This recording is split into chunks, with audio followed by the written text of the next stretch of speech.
So as a result, when it comes to putting a recommendation through on whether or not you should buy Cardcraft, it's very difficult to come to a conclusion.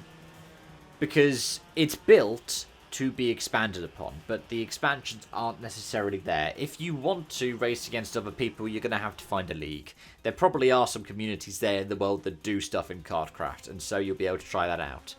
But for the single player experience, it's fun, but it doesn't realise the full potential. It's what reminds me of this Beyond the Wire video that I mentioned earlier. Beyond the Wire is a game where they have a group who go onto the servers once a week and they will go in and play it, and that's when you get the peak in all-time player counts, because otherwise there are only one or two other people playing the game.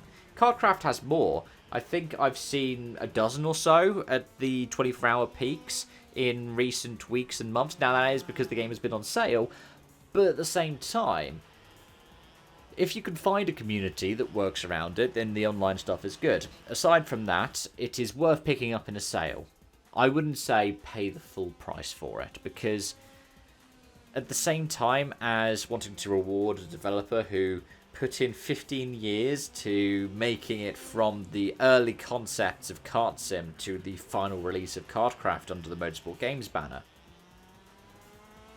it just hasn't been continued on.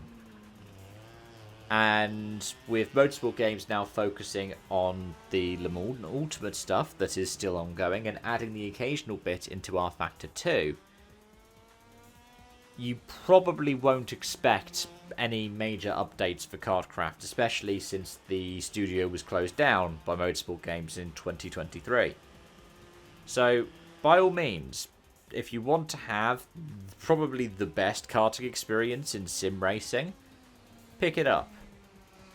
But unless you have this dedicated community that you're going into and you have the money to be able to spend, like you might have been deciding between this or another car and iRacing, I would wait until a sale.